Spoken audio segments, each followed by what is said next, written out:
Que el Señor les bendiga, mis hermanos. En este día jueves, escudriñando las Escrituras, continuamos con la primera carta de Juan, que nos ha venido hablando sobre este amor tan grande de Dios, que nos ha hecho ahora hijos de Dios, nos ha llamado hijos de Dios. También nos habló Juan respecto a lo que ahora somos, hijos de Dios, y que aún no se ha manifestado lo que hemos de ser, que viene ahí en el futuro próximo, donde se manifestará y le veremos tal como Él es. Pero después de conocer estas dos hermosas bendiciones sobre nuestras vidas, ahora nos habla de las consecuencias lógicas y éticas que debemos saber sobrellevar y decidir vivir conforme a esta nuestra nueva identidad de hijos de Dios, con una esperanza que nos purifica. Así lo dice Juan en estos versículos, y voy a leer 1 de Juan 3, del 3 al 6, dice: y todo aquel que tiene esta esperanza en Él, se purifica a sí mismo, así como Él es puro. Todo aquel que comete pecado infringe también la ley, pues el pecado es infracción de la ley. Y sabéis que Él apareció para quitar nuestros pecados, y no hay pecado en Él. Todo aquel que permanece en Él no peca. Todo aquel que peca no le ha visto ni le ha conocido.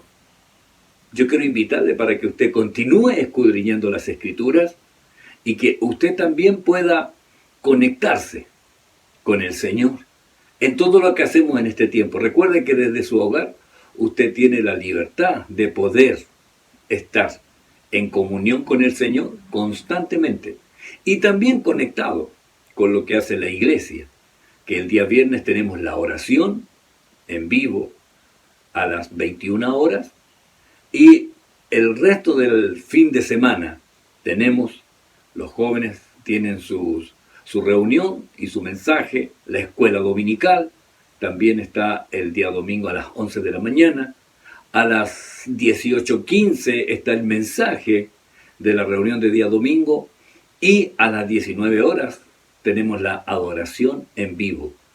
Y yo le invito para que usted también sea parte de lo que hacemos en la obra del Señor. Que el Señor le bendiga y pasamos ahora a la presentación, avanzando en escudriñando las Escrituras, con esta primera carta de Juan, capítulo 3, desde el versículo 3 hasta el versículo 6. Y ahí lo veremos en otra versión más actualizada. Que el Señor le bendiga, siga adelante, siga en Cristo. Bendiciones. Primera de Juan, capítulo 3, desde el versículo 3 al 6, en la versión Nueva Traducción Viviente, dice: y todos los que tienen esta gran expectativa se mantendrán puros, así como Él es puro. Todo el que peca viola la ley de Dios, porque todo pecado va en contra de la ley de Dios. Y ustedes saben que Jesús vino para quitar nuestros pecados, y en Él no hay pecado. Todo el que siga viviendo en Él no pecará, pero a todo aquel que sigue pecando no le conoce ni entiende quién es Él. ¿Sabe? Aquí Juan nos deduce esta gran necesidad de purificarnos, y esta purificación se basa en la esperanza de su retorno. Fíjese que el versículo 3 que dice: y todo aquel que tiene esta esperanza en Él, esta es la Reina Valera, y todo aquel que tiene esta esperanza en Él se purifica a sí mismo, así como Él es puro. Y esta no es una purificación por temor, por miedo, al contrario, es sencillamente porque Él es puro, porque Él es puro. Entonces, la pureza se relaciona con la limpieza. Recuerde que el sumo sacerdote primero pasaba por el lavacro, ¿ya? Y el lavacro era el lugar donde él se limpiaba muy bien antes de entrar y comenzar a servir en la casa del Señor. De la misma forma, nosotros cada día debemos limpiarnos, ser limpios de corazón. Cuando Jesús habló en las bienaventuranzas de Mateo 5, dice, bienaventurados los de limpio corazón, porque ellos verán a Dios. Recuerde algo, ellos antiguamente iban al templo, que era el lugar de la manifestación, el lugar de la presencia de Dios, ¿ya? El templo, primero el tabernáculo. Entonces, pero ahora el Señor habita en nuestro corazón. Entonces, nuestra limpieza, más que externa, aunque está bien hacer limpieza externa, debe ser la limpieza del corazón. Por eso que el Señor, cuando habló de esto, los limpios de corazón, los de limpio corazón, ¿ya? Bienaventurados los de limpio corazón, y esta limpieza de corazón, de la misma forma como la pureza nuestra, no es por alguna acción que nosotros hagamos de ser puros, sino porque Él es puro, ¿ya? Así como Él es puro. Y esta limpieza de corazón es porque Él vive en nuestro corazón. Él vive en nuestro corazón. Recuerde, la pureza es impulsada por la esperanza de verle, ¿ya? Y por eso dice, y todo aquel que tiene esta esperanza en Él. O sea, estamos esperando en Él. Estamos confiando. Y como estamos esperando en Él, nos purificamos o nos limpiamos, nos santificamos, nos arrepentimos, le pedimos perdón al Señor, procuramos no pecar porque lo estamos esperando a Él y nos purificamos, así como Él es puro, como Él es puro. Entonces, esta introducción que hace Juan después de haber pasado por la anterior, cómo Dios nos ama, ahora somos hijos de Dios, este es nuestro deber, ¿ya? Entonces, esta introducción que hace para ponernos de frente a lo que es nuestro deber. Ahora, el versículo 4. Fíjese que el que comete pecado rompe la ley de Dios, porque el pecado es quebrantar la ley divina. ¿Sabe? Es incompatible que el que es nacido de Dios practique o viva en pecado. Es algo que no cuadra ni junta. ¿Por qué? Porque el que es nacido de Dios ahora comienza a vivir, ¿ya? Recuerden que lo que decíamos en el versículo anterior, se purifica a sí mismo porque Él es puro.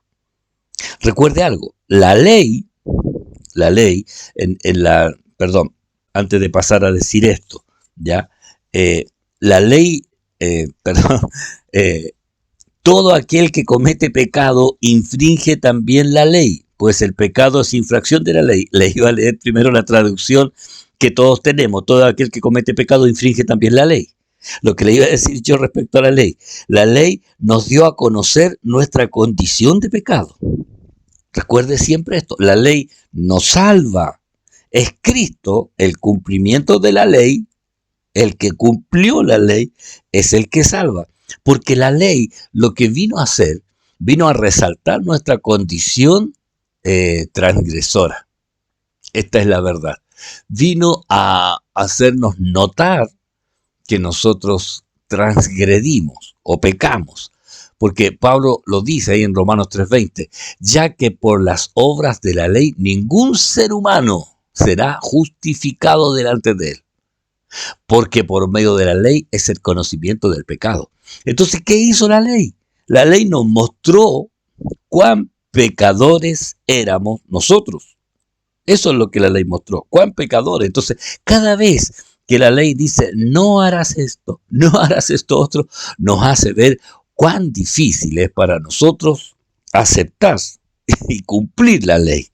Siempre le decíamos en la iglesia, usted dígale a su angelito, porque habitualmente así tratamos a los más pequeños, ¿cierto? No, si este es un angelito, dígale a su angelito, no vaya por ahí. Y lo primero que él va a hacer es querer ir por allí. ¿Por qué?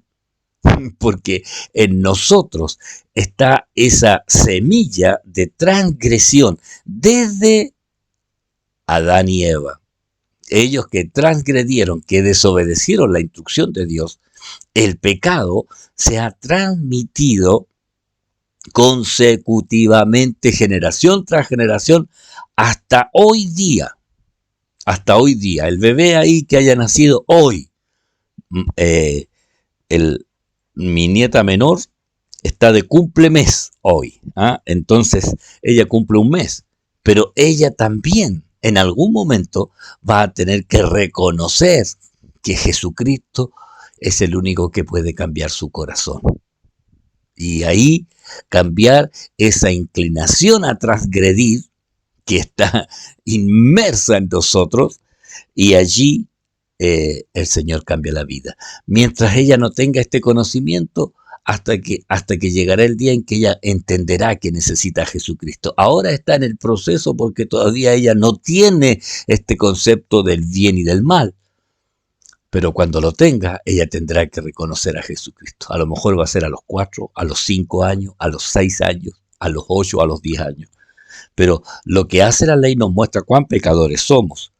Y en Romanos 10:4 dice, porque el fin de la ley es Cristo para justicia a todo aquel que cree. El fin de la ley es Cristo. El pecado es infracción de la ley. Y Juan dice, todo aquel que comete pecado, esta infracción de la ley se refiere ahora a la ley de Cristo, ¿ya? La ley de Cristo, que es la ley del amor. ¿Sabe? Cuando Pablo habla a los romanos, porque el fin de la ley es Cristo. Entonces cuando a Cristo le hablaron y le dijeron, ¿cuál es el principal mandamiento? Y él lo enfocó en el amor. Porque si amo a Dios, yo voy a tratar de no ofender a Dios. Y el segundo, amar al prójimo, porque si amo al prójimo, voy a tratar de no hacer nada que afecte al prójimo, a aquel que está cerca mío, ¿ya? Y ahí se resume toda la ley, amar a Dios y amar al que está al lado nuestro.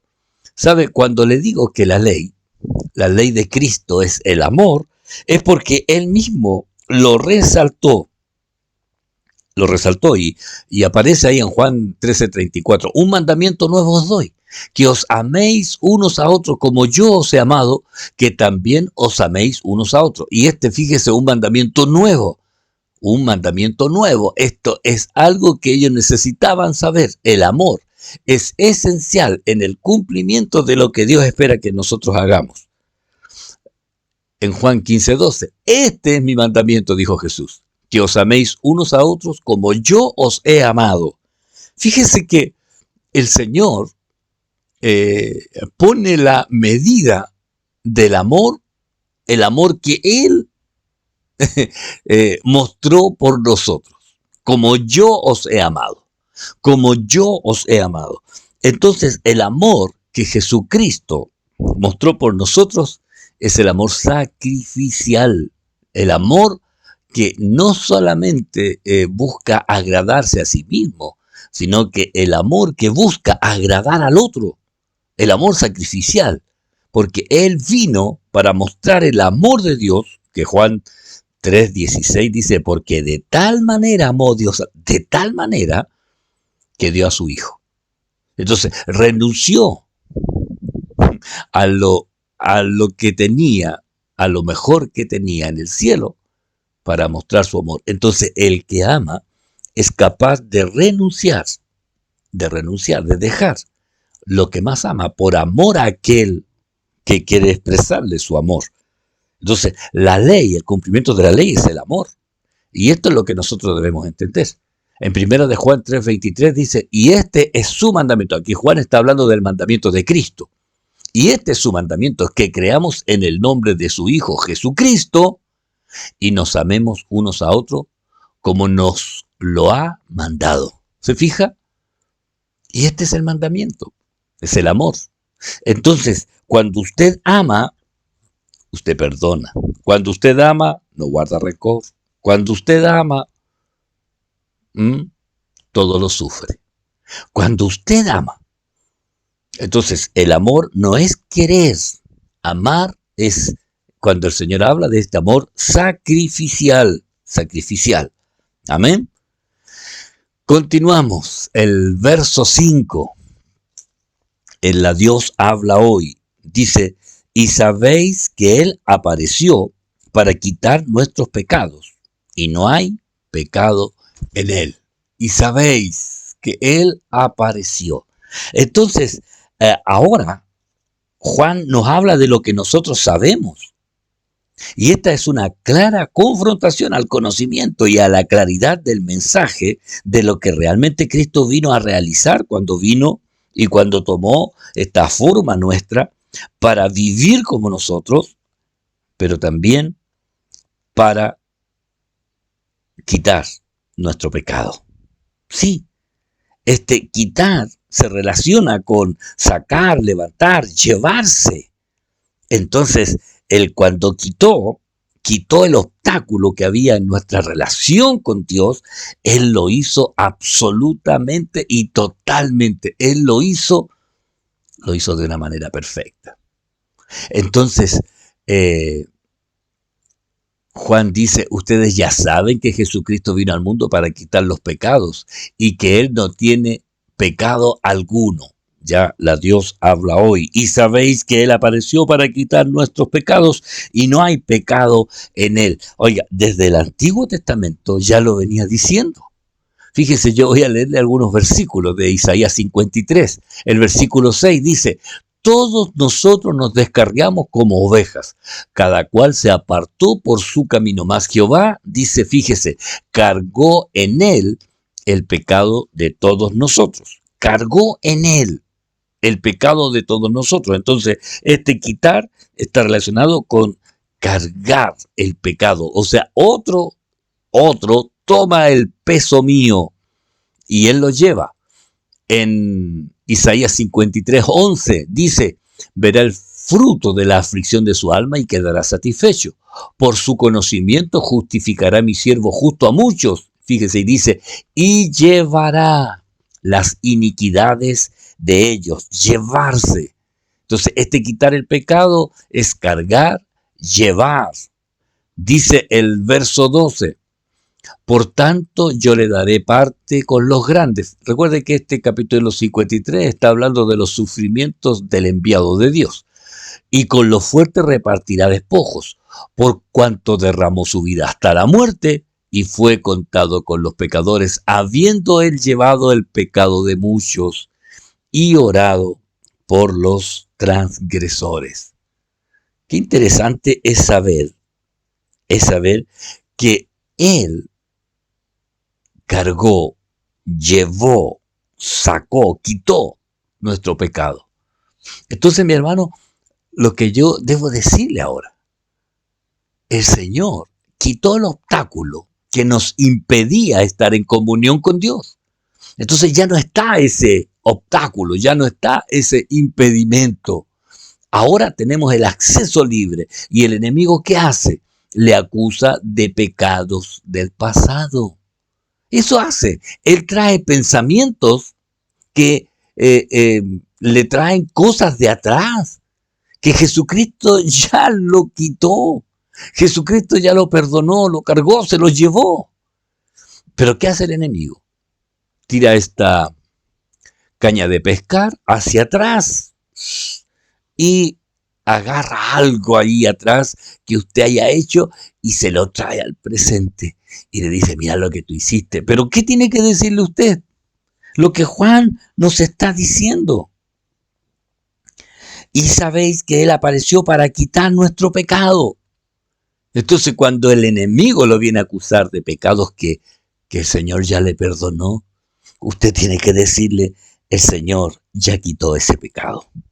Y en Él no hay pecado. Dese cuenta que Jesucristo ya lo hizo. Y esto es importante que usted lo sepa. Viva en la libertad que el Señor nos dio al haber quitado lo que estaba en nosotros, que era imposible. Recuerde esto, era imposible que humanamente hubiéramos podido nosotros hacerlo. Era imposible. ¿Pero qué hizo el Señor? Él Él cargó nuestro pecado. Él quita lo que me incita, ¿ya? Él quita el deseo de pecar, el deseo de pecar.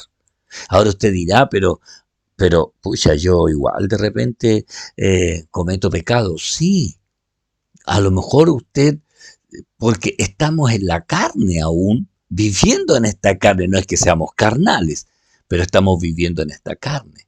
Y esta carne acostumbrada, hecha para pecar, eh, lo único que busca es siempre reaccionar en una manera carnal. Entonces, cuando usted tiene alguna situación difícil, carnalmente usted quiere explotar, o usted quiere romper algo, usted quiere decir una mala palabra, carnalmente. Pero ¿qué hace la obra del Espíritu? Le frena, le habla, le quitó eso. Pero ¿qué hace la carne? Lo trae de nuevo. Pero usted, como está en el Espíritu, usted sabe guardar silencio. Usted sabe frenar sus reacciones. Porque imagínese si usted está hablando de Cristo, pero es la campeona de los portazos, es la que ha quebrado todos los platos, o es el que ha pateado ahí los floreros, o es el que sale gritando. No. Entonces, cuando usted se deja gobernar por el Espíritu de Dios, Él comienza a tratar con esas inclinaciones que están metidos ahí dentro de nosotros. Y usted puede ahora en Cristo vencer, porque Él cargó, Él se llevó, Él quitó, Él sacó. Entonces usted es perdonada por Dios. Y ya Dios ni siquiera ve ese pecado en usted. Él ya lo perdonó. ¿Por qué? Porque Cristo, el que sin pecado, ya lo hizo. El que sin pecado lo hizo. Eh, Hebreos 9:28 dice, así también Cristo fue ofrecido una sola vez para llevar los pecados de muchos. Fíjese, para llevar los pecados de muchos. Y aparecerá por segunda vez sin relación con el pecado para salvar a los que le esperan. Entonces nosotros aguardamos esa manifestación que vendrá por segunda vez, sin relación con el pecado. Oiga, y ahí nosotros vamos a ser libres hasta de este cuerpo corrupto que nos insta y a veces nos lleva en esta situación de pecar. ¿Ya? Pedro dice, quien llevó él mismo nuestros pecados en su cuerpo sobre el madero, para que nosotros, estando muertos a los pecados, vivamos a la justicia, y por cuya herida fuisteis sanados. Esto es lo que el Señor, la obra completa de Cristo. Fíjese ahí en Corintio, en 2 de Corintios, donde habla y Juan dice al final de este versículo, y no hay pecado en él. Y no hay pecado en él. ¿Por qué? Pablo lo dice, al que no conoció pecado, por nosotros lo hizo pecado para que nosotros fuésemos hechos justicia de Dios en él. ¿Sabe? Él aquí hace el cambio. Al que no conoció no se refiere a que el Señor no sabía. No. No conoció, no interactuó ya con el pecado por nosotros. Y aquí es cuando el Señor hace este cambio, donde la justicia de Él pasa a ser de nosotros. Y el pecado nuestro, Él lo llevó en la cruz. Él lo llevó en la cruz. Entonces, mis hermanos, usted sepa que en Cristo usted está perdonado. Usted está perdonado. Cristo le perdonó su pecado. Y si usted llegara a cometer algún pecado en este tiempo, pídale perdón al Señor de inmediato. De inmediato. Así que ahora le doy ahí un minuto, dígale, Señor, perdóname. Perdóname. Ahora vamos a pasar al verso 6. La Nueva Biblia Viva dice, el que permanece cerca de él no practica el pecado, pero el que vive entregado al pecado nunca lo ha visto ni conocido. Todo aquel que permanece en él no peca. Todo aquel que peca no le ha visto ni le ha conocido. Qué increíble es esto, hermano. Todo aquel que permanece en él. Fíjese que está hablando aquí a permanecer en Él, permanecer en Él. Todo aquel que permanece en Él no peca, no peca. Y cuando habla de pecado, se refiere a vivir en pecado o permanecer en pecado. ¿Ya? Por eso que tenemos que tener muy claro, ¿ya? Cuando dice todo aquel, es todo aquel que practica o vive en pecado. Todo aquel es el que practica y vive en pecado. Y Juan hace dos aclaraciones. Dice, aquel que practica el pecado primero no le ha visto. Sí, dice, no le ha visto. Y este no le ha visto, hay varias explicaciones. Dice, no como los apóstoles. Recuerde que Juan mismo dice, ahí en el Evangelio de Juan, dice, y vimos su gloria, gloria como la del unigénito del Padre, lleno de gracia y de verdad. Dice, este no le ha visto, no se refiere a la vista que tuvieron los apóstoles respecto a verle así. Tampoco está hablando de la visión escatológica de Juan ahí viéndolo en la manifestación en la isla de Patmos. Aquí el que no le ha visto es verle con visión de fe y de la experiencia. ¿Me entiende? Es cuando alguien dice, no, sí, yo sé que el Señor está conmigo. Yo sé que el Señor y la experiencia de saber en el corazón le hace no pecar. No pecar. Porque dice todo aquel que permanece en él no peca. Tiene esta lucha constante. Y todo aquel que peca no le ha visto, ya, ni con fe, ni con experiencia. Y en segundo lugar, ni le ha conocido, ni le ha conocido. Ahora, mis hermanos, hay algo que usted debe saber. Porque una cosa es pecar y otra cosa es vivir en pecado. Y esta expresión la saqué de uno de los comentarios que estaba leyendo. Dice, el que vive en pecado no puede vivir en Cristo. El que vive en pecado, ¿ya? Es algo incompatible.